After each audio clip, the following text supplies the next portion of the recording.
Pila kaip iš kibiro. Hočiminas, sena Vietnamo sostinė. Šiandien turėjau pradėti kelionę nuo pietų į šiaurinę Vietnamo dalį.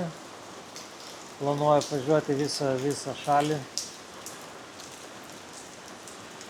Atskridau prieš kelias dienas, susitvarkiau reikalus, susipirkau ką reikia, nusipirkau motociklą.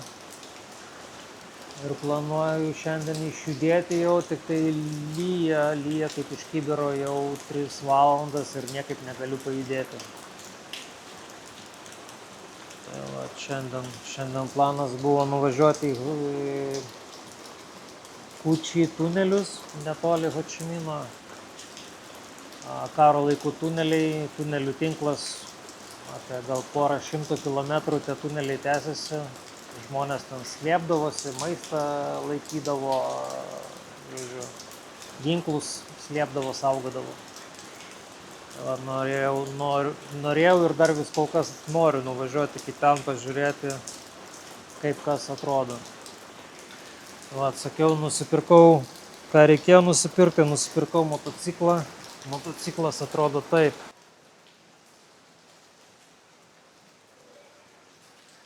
2017 metų Honda XR 150, vadinasi 150 kubikų.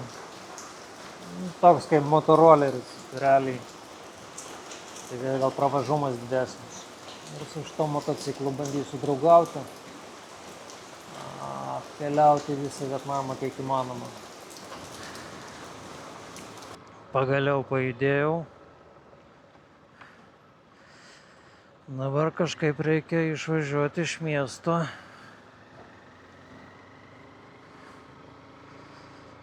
Ir reikės persirišti maišą daiktų, kurį gale ant sėdynės esu pritvirtinęs, nes trukdo. Judėjimas pasakiškas. Truputėlį per šitas kelias dienas ir pasivaikščiau ir pavažinėjau. Labai daug judėjimo, daug motorolerių, daug motociklų. Hočimine apskritai 14 milijonų gyventojų, tai yra žmonių ir visi motoroleriais važiuoja, visi absoliučiai. Košmaras. Čia nuo vairo laikymo, nuo sankabos tikslios spaudinėjimo pečiai atsisakys. Kaip po geros kačialkos. Belė koks kamštis. Nesvarbu motociklai, tiksliau motoroleriai ir pirdos ir visa kita, neįmanoma tiesiog. Visi stovi. Truputėlį atlaisvėjo, bet lietus dar nesibaigė, vis dar kapoja. Nieko, išvažiuosiu iš Hočimino, pradėsiu važiuoti gamta. Eismas bus įdomesnis, ramesnis, nereikės baisiai plėšytis. Tokių nebus, gal laisvai išvažinėja, nežiūri, ir tokių labai daug populiarų prieš varyt. Įdomiai. Eismo sumažėjo. Kažkoks primiestukas. Turėtų būti dabar eismo vis mažiau ir mažiau. Pavargau, gal pusę valandos bandžiau išvažiuoti. Gal dar ilgiau, kiek čia turim 12. Tai gal ir beveik valandą bandžiau išvažiuoti iš miesto. Sunkus judėjimas, sudėtingas.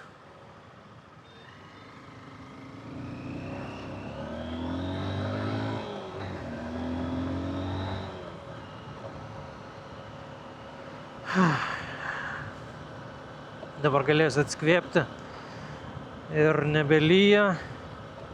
Dar vienas pliusas. Apie kiek čia, kokių 30 km man dar važiuoti, gal 40 iki tų tunelių, iki muziejaus. Taip, negi ne čia pasukau.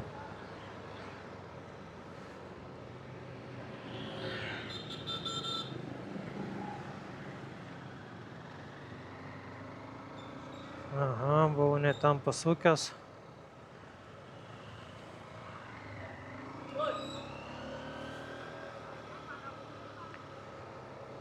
Čia dešinėn.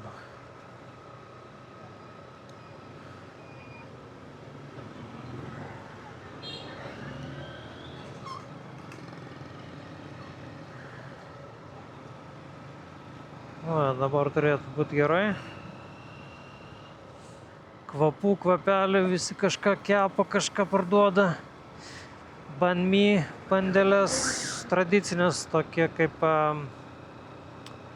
ne hamburgeriai, o tiegi hotdogai. Tai kitas bandelės įdeda tai vištienos, tai jautienos, šuniuko gal nededa. Kiaušinį keptą, salotų, žodžiu, skanus užkandis pusryčiams.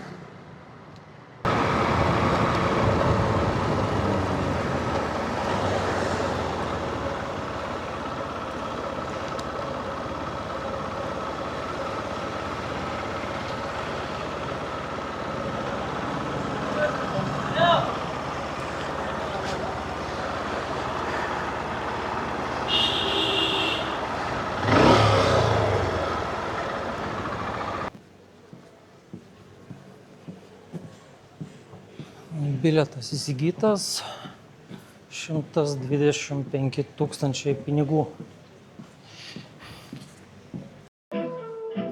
Pasodino mane moteriškė į bunkerį. Sako, sėdėk čia, žiūrėk filmą kokių 15 minučių. Po 15 minučių ateis gidas ir ves tave kažkur toliau. Ten kaip atrodo tunelių sistema, kaip skruzdėlynas.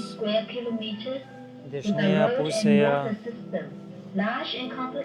čia turbūt visa schema tunelių. Sėdžiu, žiūriu. O karšta nežmoniškai. Atsisėdau po ventiliatorium pasėdėti.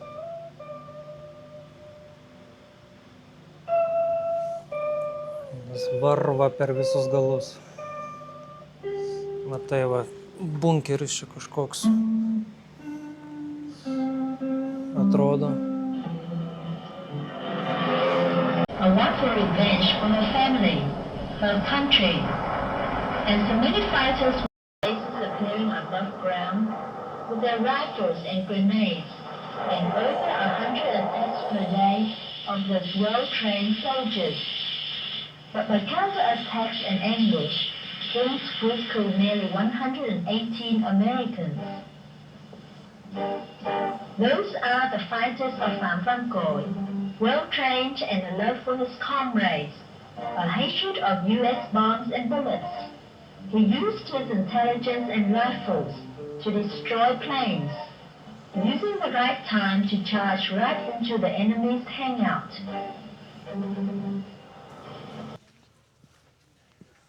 The family come over here, look. You know, if you go down there, come up over here, it connect. We did one for fighting to, we call the fighting bunker. If you joining the military, you have to be one fighting bunker for you. You connect her, her connect him, him connect me. Underground connecting. Why? Because if the US Army saw this one, the fighter run away, move to another fighting bunker. Vietnamese will make the outside you look there very small, but inside bigger, bigger, bigger, about 1 by 2 meter high. We make for slim body. The US Army fat taller, they couldn't get in, but inside there bigger. You know, Vietnamese have to set up a lot of the bamboo trap inside too, because some of the US Army get in there and then die in the tunnel. Yeah, but during the wartime we cover. Not easy to see this one. Yeah, fighting bunker. The next one is. Žodžiu, prieš tai buvęs bunkeris. tunelis tiksliau susijungia su šituo. Kiekvieną įėjimą išėjimą saugo žmonės. Viduj tuneliai platėja. Įėjimas tik siauras, o po to platėja.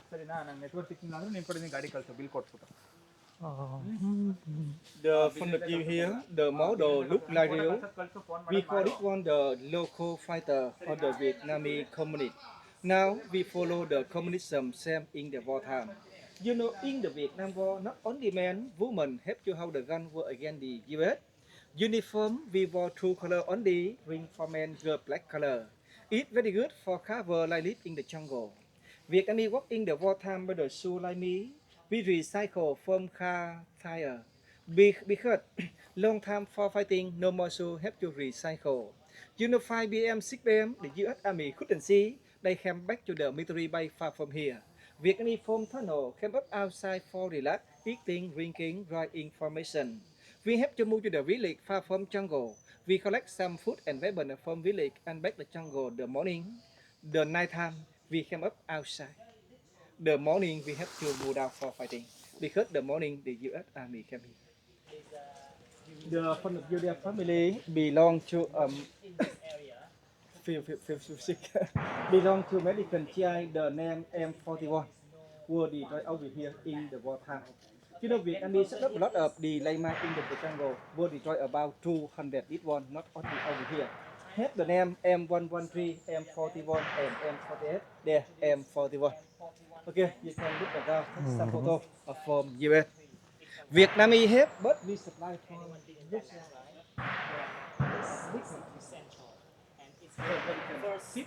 First like that the French and the Portuguese. Kažkur girdžiu šūvius. Nejaugi leis pašaudyti. Kažkur skaičiau, kad galima pašaudyti, tik nežinau, ar šitam komplekse, ar dar vienam netoliese esančiam. Kulkos nepigios, bet jei bus galimybė, teks pašaudyti.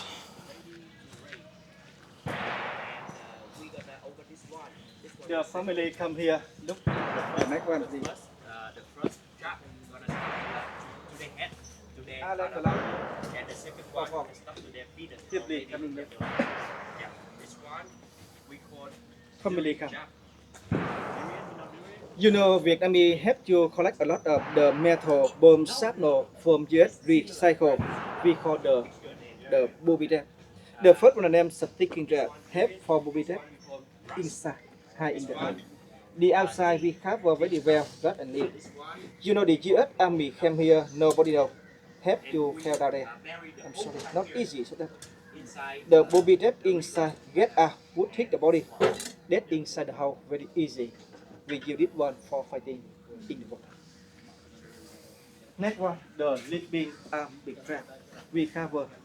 If the US Army drop into the hole, both the side would hit the belly arm big. We call arm big trap. No, arm big trap. You know, sir, vessel, we make the fixed hook over here. Get in easy, but get out. Fixed hook, yeah. Make horrible for them. Horrible. The rolling trap to the dollar. Would Canada hit hold the body on the way down. Could not come up. Say bye bye.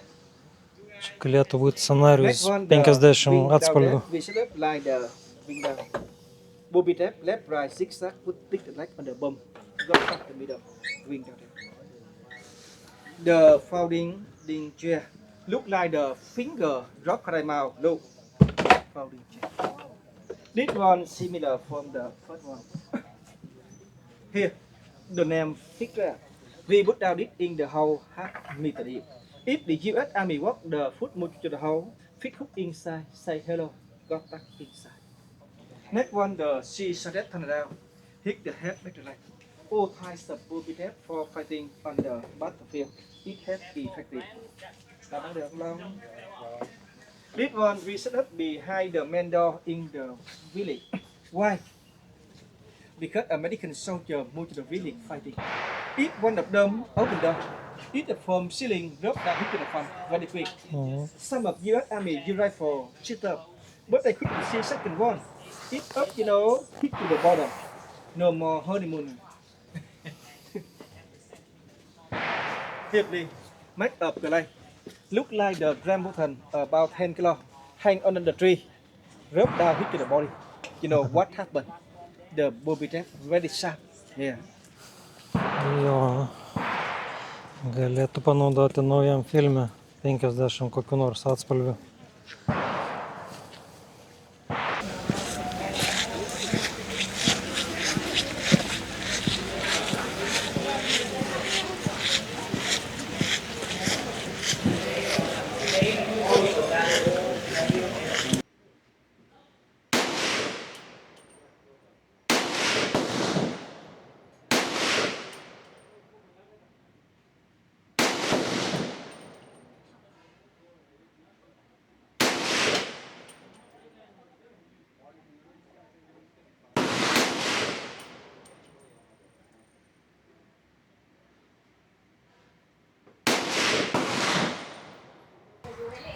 Įspūdis neblogas. Nežinau, kiek pataikiau, nes neduoda pažiūrėti. Tiesiog iššovė 10 kulkų ir tiek. Ta atranka nedidelė. Nu, tokia pramoka. Dabar dar liko pistoletą pabandyti. Tai kad atstumas čia pistoletui per didelis. Kiek čia metrų? 60. 60 metrų turbūt kažkur pataikinį. Tai ką tu čia pataikysi pistoletą? Bandysiu. Tik tai eilutė čia šiokia tokia. Reikia sulaukti.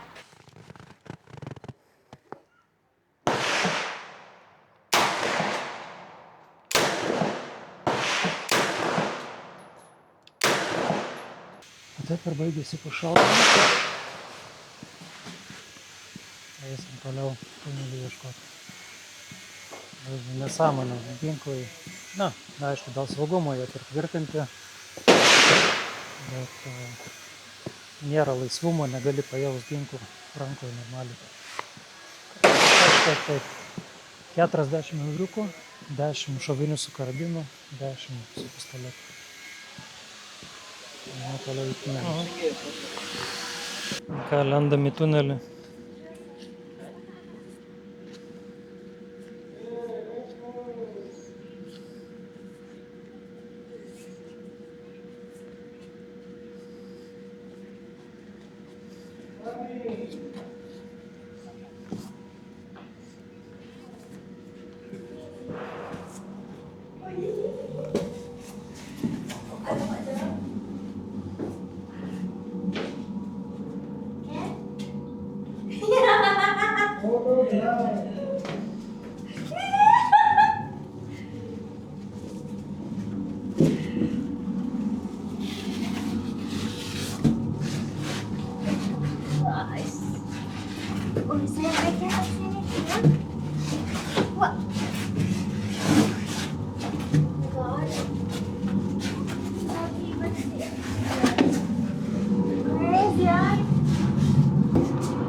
Not easy, yeah. Belė kokio siaurumo tunelis. Visą laiką susilenkus eini. Net pavargau.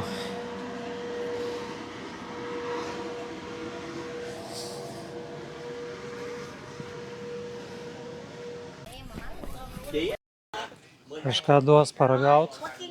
Try the cassava dip with the peanut and sugar. The local food before. Can try.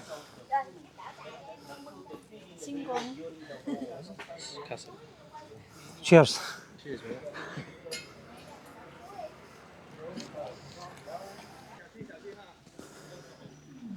Viskas baigėsi.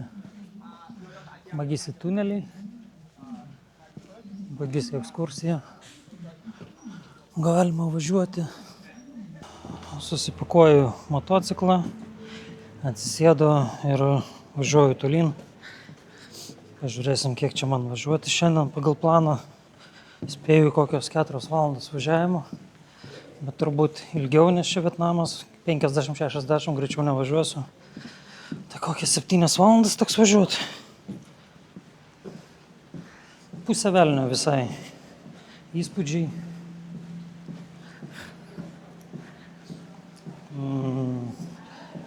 Nei daug, nei mažai kažkaip pats tas. Tik sakau, ginklų galimybė galėjo būti. Kad galima būtų laikyti nuo rankos šaudyti, o ne nuo stovo. Labai nepatogu ir neautentiška, neįdomu. Bet ką padarysi? Vos neatsitrenkiau. Tai va, einu į motociklą, šoku ant jo ir varau toliau.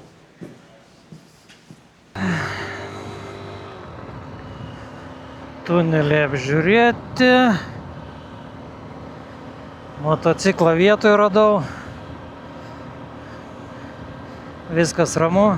Važiuoju toliau. Šiandien bandysiu likusią dienos dalį važiuoti tiesiog. Nelabai bus kur stoti. Tikriausiai, bent jau ne pagal planą. Tai maksimalų kilometrų kiekį susuksiu. Ir viskas. Susirasiu nakvynę. Ir miegot. Ar dar kokį reelsą, shortsą susuksiu, dar kažką, kokią nuotrauką pašėrinsiu istoriją Instagrame. Gaidžiai autobuso laukia. Mintis čia buvo dviprasmiška. Kaip čia dabar 220 km maždaug važiavimo. Rodo 4 valandas važiuoti, bet čia kokias 6 valandas važiuosiu. Nes kaip ir sakiau, greičio čia nėra, 40, 50, 60 greitis visur, tai nėra kur paliekti. Turiu pastebėti, sėdynė motociklo ne iš patogiausių. Jinai iš principo yra siaura, siauresnė nei mano motociklo. To, kuris Lietuvoje. Bet aš užsidėjęs paminkštinimą, pašikniuką. Minkštą, bet kažkaip vis tiek man čia trūksta vietos. Labai jau reikia priekį, labai arti bako sėst. Tada pako, jeigu nepatogiai, žodžiu, kažkaip tai įdomiai. Arba įprasiu, arba ne.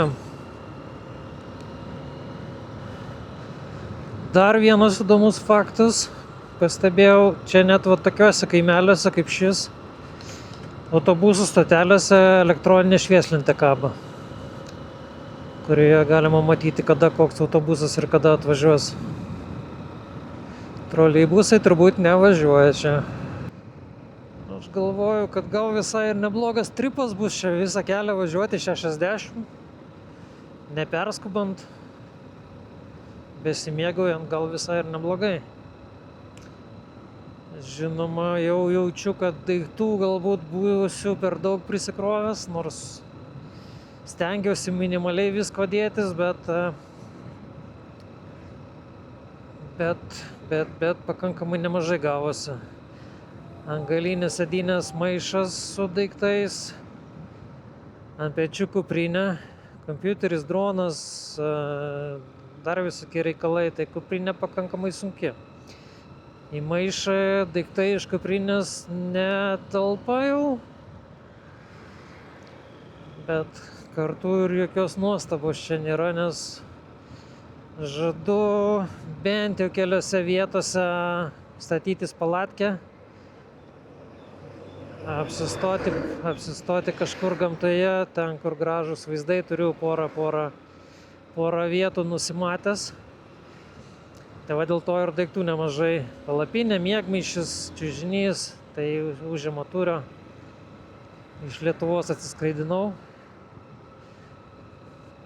Tikiuosi išbandysiu ir pajausiu gamtos kvapą, skonį ir Vietname. Jeigu rasiu sausą spotą ir nelis tą dieną ar tą vakarą, nes lietus čia dažnai užklumpa. Važiuoju per tos kamščius, važiuoju. Pabaigos nėra. Kamščiai ir kamščiai. Šitos motorolerius irgi aplenki tave, aplenkia vėl iš pradžių. Greičiau išvažiuoti iš miesto. Man atrodo, po šitos kelionės grįšiu į Lietuvą, tai vairuosiu dar blogiau negu iki šiol. Nes čia visiškai chaosas totalus.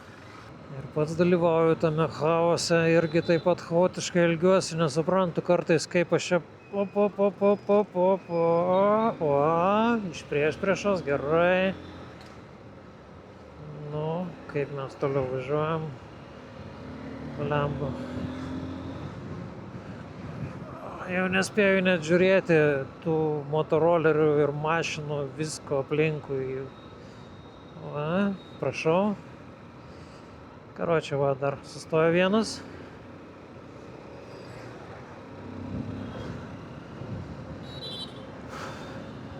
Košmaras. Va, su vaikais. O, šitas irgi geras. Bendrai jiems žalia buvo.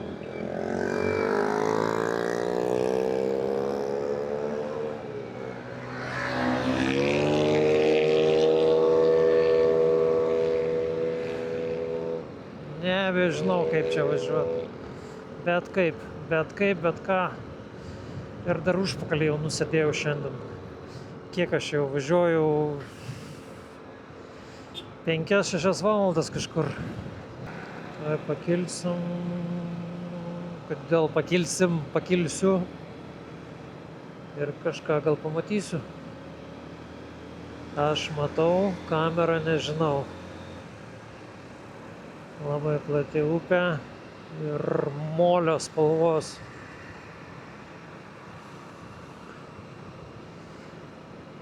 Mekongas. Nuo pat Laoso teka. Nuo Laoso per Kambodžą ir Vietnamo pietuose įteka į, kas čia gaunasi, į Kinijos jūrą. Ne, Kinijos jūra viršui, tai kažką, žodžiu. Indijos vandenynas gal ten dar gaunasi. Žodžiu. Kažkaip taip. Aš jau pavargau ir noriu lysti iš to miesto, jau sakau 6 kartą turbūt. Pavargau. Dar reikės kur nors sustoti, man reikia atsilaisvinti kuprinę biškelį, nes truputėlį per daug svorio. Kokias 3 plytas vežuosi šiuo metu maždaug pagal svorį. Gal 2. Taip kažkaip tai per daug. Lembant, jau tikėjausi išlysiu iš to miesto, ne, dar vis lendu kažkur ant savo galvos.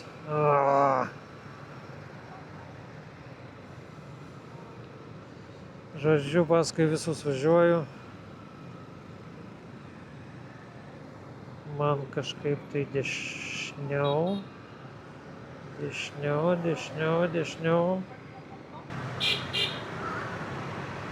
Peip. Nesibaigiantis judėjimas. Man atrodo, šita pirmoji diena bus pati sudėtingiausia ir sunkiausia fiziškai. Išvažiavimas iš Saigono, tai čia yra kažkas tokio. Šaligatviai. Kelias. Nėra kelio. Skirtumo nėra. Visi važiuoja.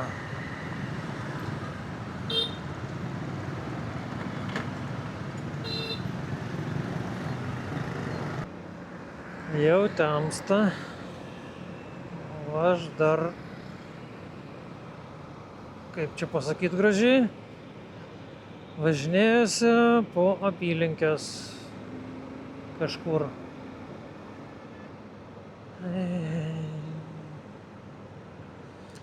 Na va, jeigu įsijungi posūkį, tai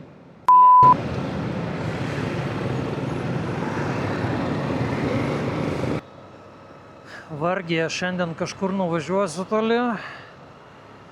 Susiradau nakvynės vietą, važiuoju ilsėtis. Labai sunku išvažiuoti iš Ho Či Mino beprotnamis visą dieną. Ne, aišku, porą valandų Kučių tuneliuose. Bet šiaip tai visą dieną taip ir kažkur važinėju. Važiuoju ieškoti, kur aš čia miegosiu. Jo, su šito motociklu naktį geriau nevažiuoti, nes lempos nieko gero. Balenciaga priekį važiuoja. Džemperiukas. Madingas vietinis kentas. Pirma bekelė.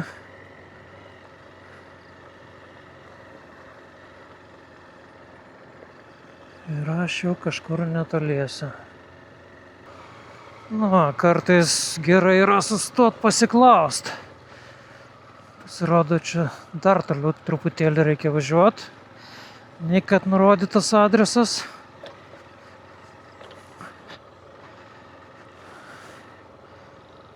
Jo, kažkur giliai į mišką važiuoju. O taip, vargais negalais.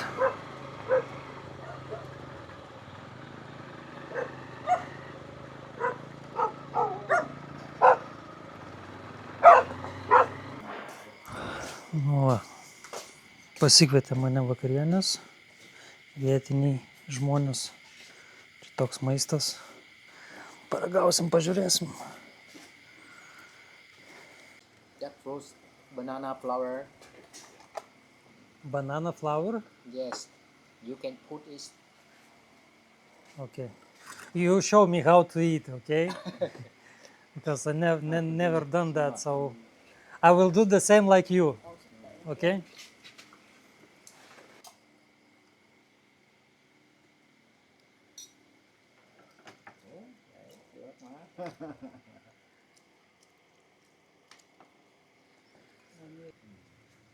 Tomorrow you come to Dalat. And net Johnny, where? Next to Nha Trang. Nha Trang. Nha Trang, then Da Nang. Đà Nẵng. Cày. Serious.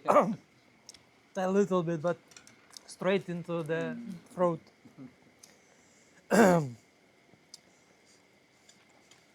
Then after Da Nang, Hue, Sapa, Hanoi, Hà Giang. Ha Giang, Ha Long Bay.